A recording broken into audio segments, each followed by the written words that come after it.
तो आज हम पढ़ेंगे पोयम कीपिंग क्वाइट।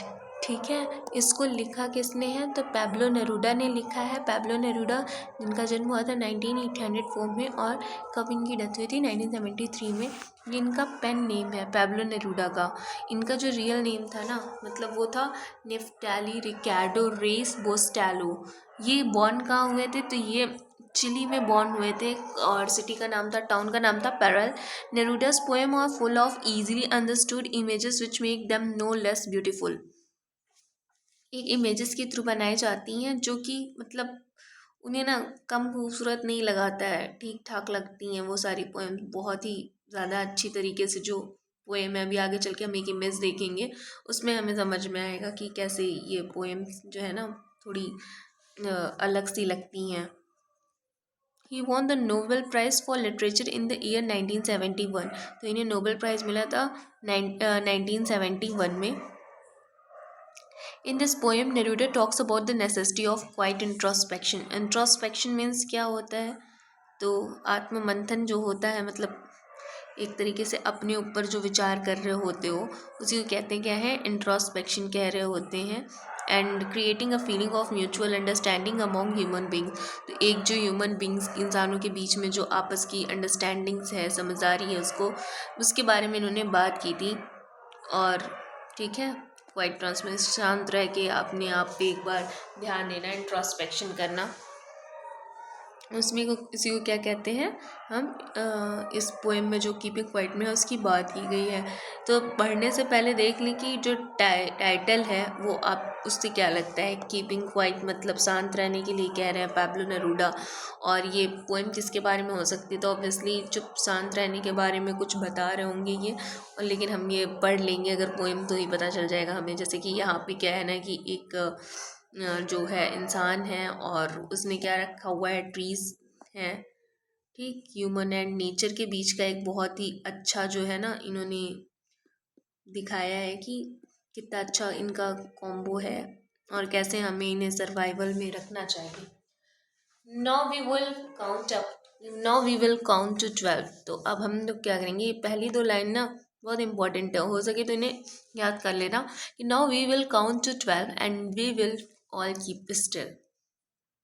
हम सब एकदम स्थिर रहेंगे और कब तक गिनेंगे, 12 तक गिनेंगे। अब वो 12 क्या हो सकती हैं, घड़ी भी हो सकती हैं या फिर 12 मंथ्स भी हो सकते हैं या फिर बहुत सारी चीज़ें हैं जो नंबर में 12 हैं।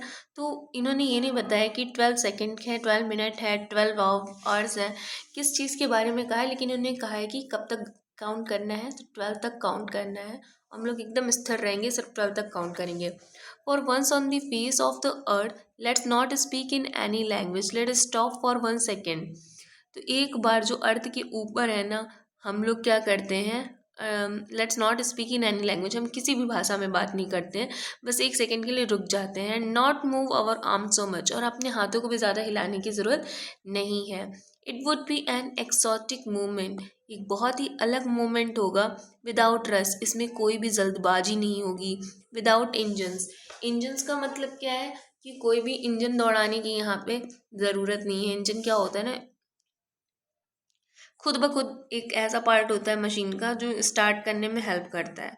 तो अब इंजन्स नहीं होंगे तो इंसान स्टार्ट नहीं होगा और कामनेस में रहेगा। इसलिए यहाँ पे कहा है कि बिना किसी इंजन के we would all be together, हम सब साथ में रहेंगे। इन अ सडन स्ट्रेंजनेस, एकदम सडन स्ट्रेंजनेस होगी, अचानक सा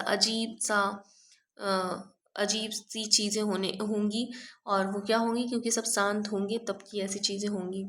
Fisher man in the cold sea would not harm whales. अब जो ये ठंडे पानी में कौन है तो फिशर मैन है ना, ये अब क्या करेगा, जो मछुआरा है ये वेल्स को हार्म नहीं कर रहा होगा क्योंकि ये एकदम शांत खड़ा है, तो ये मछलियाँ नहीं पकड़ रहा है, तो अब किसी भी वेल को खतरा नहीं है। And the man gathering salt would look his hurt sand, और जो इंसान है जो सॉल्ट को कलेक्ट कर रहा है, ठीक है। अब इसमें ना मतलब एक बहुत ही ज़्यादा लिटरल या फिर कह सकते हैं जो फिलोसफिकल मीनिंग है वो ये है कि जितना हम लोग काम करते हैं या इस दुनिया में जितनी मछुआरे, मतलब ये दुनिया है एकदम मछुआरे है, एक दूसरे को पकड़ने में लगी रहती है, बड़ी मछलियों को पकड़ने में लगी रहती है। तो अगर हम शांत हो जाएंगे ना तो उस टाइम पे किसी को कुछ हार्म नहीं पहुंच रहा होगा, किसी को कुछ नुकसान नहीं हो रहा होगा। And the man gathering salt would look at his hurts hand. और जो क्या कहते हैं मैन है, वो अपने हाथों की तरफ देखेगा, अपने जो हाथ उसको दर्द हो रहे हैं वो देखेगा। मतलब सॉर्ट्स के चक्कर में हम कहते हैं ना ये कि बस धन वगैरह या मनी वगैरह को कलेक्ट करने में हम इतना टाइम व्यस्त हो जाते हैं कि हमको समझ में नहीं आता कि उसमें हमें कितना हर्ट हो रहा है। तो एक लिटरल मीनिंग है कि जो सॉल्ट कलेक्ट कर रहे होते हैं उनके हाथों में क्या हो जाते हैं, रैशेस बढ़ जाते हैं। वो उनको देखने के लिए उसको टाइम मिल जाएगा, जितने ये में ये कब करेगा, 12 तक काउंट करेगा। दोज हु प्रिपेयर्स, अगेन यहाँ पे एक जो है इंसान है या फिर जो भी है ये कलाकृति, इसने देखिए एक अंधेरे में दीपक लेके जा रही है। So those who prepare green Wars, तो जो भी ग्रीन वॉर्स को प्रिपेयर करते हैं, वॉर्स विद गैसेस के थ्रू वॉर्स करते हैं, फायर के थ्रू। ग्रीन वॉर्स मतलब क्या है कि एक तरीके से जो हमारी इन्वायरमेंट को है वो वाली हार्म करने के लिए गैसेस के थ्रू करते हैं, फायर के थ्रू करते हैं। तो ऐसी वाली क्या क्या जीत की कोई सर्वाइवर ही नहीं है, कोई जीत, ऐसी जीत का क्या जश्न जिसमें कोई बचता ही नहीं है। Would put on clean clothes and walk about their brothers, तो ऐसा नहीं करना चाहिए हमें, बल्कि डेली लाइफ का जो बिजनेस है ना उसको काम करना चाहिए। जैसे कि हमें साफ कपड़े पहनने चाहिए, अपने भाइयों के साथ चलना चाहिए, in the shade doing nothing, और एक ऐसी छाँव में जहाँ पे हम कुछ नहीं कर रहे हो, मतलब किसी को मार झगड़ा कुछ भी, लड़ाई झगड़ा कुछ भी ना हो रहा हो, बस हम कामनेस में चले जा रहे हों। तो ये आई थिंक एक बेटर ऑप्शन है लड़ाई झगड़ा मारपीट करने से।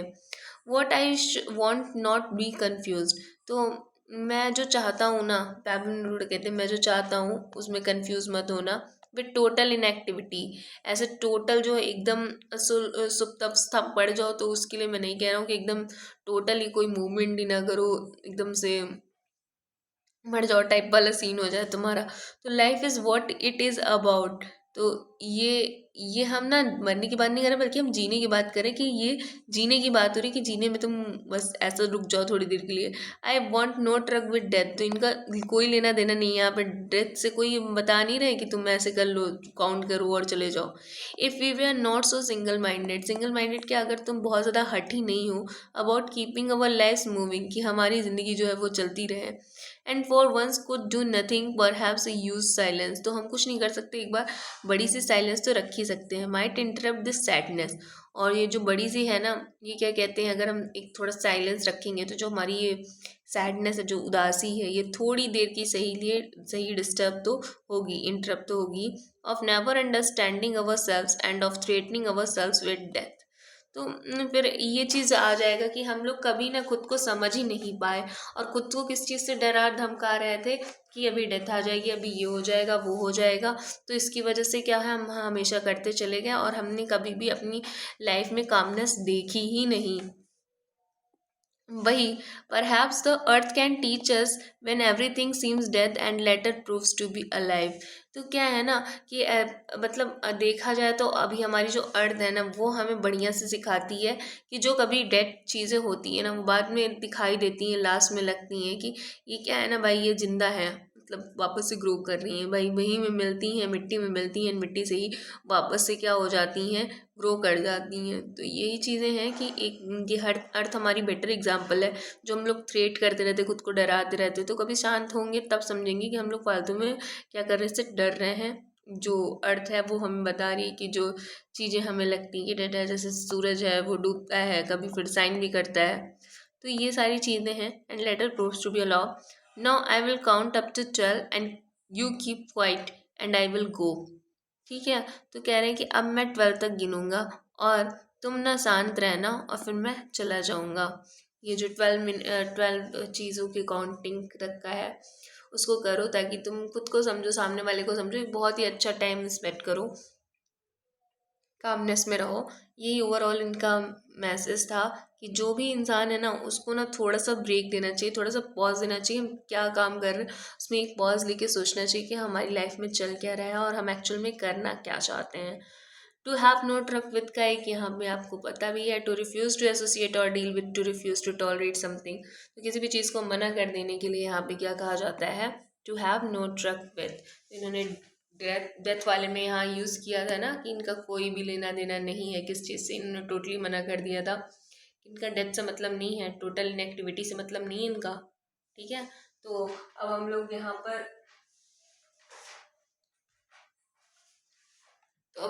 पर देख लेते हैं कुछ जो हमारे हैं। हाँ, यहाँ पे हम बात कर लेते हैं पोएटिक डिवाइसेस की। तो अगर हम लोगों ने पोएटिक डिवाइसेस नहीं पढ़ी तो फिर क्या ही पढ़ा है ना। तो हम सबसे पहले तो जो सबसे आसान वाली चीज़ है वो है हमारे पास अलिट्रेशन। और अलिट्रेशन हम बहुत जगह देख सकते हैं, वी विल हो रहा है, ठीक है। एक हमें राइम भी दिखाई दे रही है, विल और स्टिल की। तो ये जो विल और स्टिल की है इसे हम कहते हैं इंटरनल राइम। मतलब ओवरऑल ऐसे राइमिंग स्कीम होती तो लास्ट वाला मिलता, लेकिन लास्ट वाला नहीं है, ये इंटरनल राइम मतलब लाइन के अंदर ही हमें क्या मिल गई, राइम मिल गई, तो इसे हम कहते हैं इंटरनल राइम। तो यहाँ पे हमारा क्या है, इंटरनल राइम है। यहाँ पे इंटरनल राइम देखने को मिलता है, अलिट्रेशन देखने को मिलता है, क्योंकि दो चीज़ भाई रिपीट हो गई तो बस अलिट्रेशन है। सडन स्ट्रेंजनेस है, बहुत सारी चीज़ें हैं। और फिर क्या है ना कि जो इंजैम्पमेंट है, इंजैम्पमेंट आपको पहले भी हम बता चुके हैं कि क्या है, एक बार फिर से बता दे रहे हैं। वो बिना पंक्चुएशन मार्क्स के जो थॉट्स दूसरी लाइन में ट्रांसफ़र कर दिए जाते हैं ना, उसे कहते हैं इंजैम्पमेंट, ठीक है। अब बात करते हैं कि पॉलीसेंटेन, आगे की बात करें तो चलो पॉलीसेंटेनॉन तो आगे ही होगा। आगे बढ़ते हैं, आगे बढ़ते हैं। कुछ है, कुछ है क्या इसमें। अर्थ can't be swimming in the cold sea. हाँ, लाइफ इज वॉट अबाउट,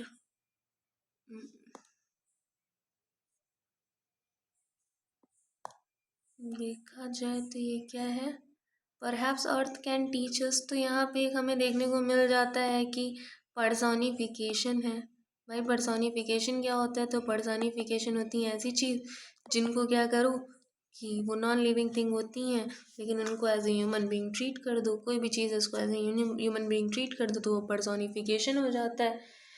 पॉलीसिंटेंटोन होता है कि दो अगर कहीं पे कंजंक्शन रिपीट हो रहा हो तो वहाँ पे होता है पॉलीसिंडेटोन, ठीक है। तो इसको कहते हैं पॉलीसिंडेटोन, जहाँ पे क्या कहते हैं, बार बार सेम चीज़ें वर्ड्स आ जाए उसको रिपीटिशन कहते हैं, उसको कुछ कहना नहीं है, राइमिंग स्कीम है नहीं। सिंबल एंड सिंबलाइजेशन का सीन है जो, वो यहाँ पर हम सिंबल एंड सिंबलाइजेशन से याद आए, यहाँ पे कहीं तुम्हारा ब्रदर्स लिखा होगा।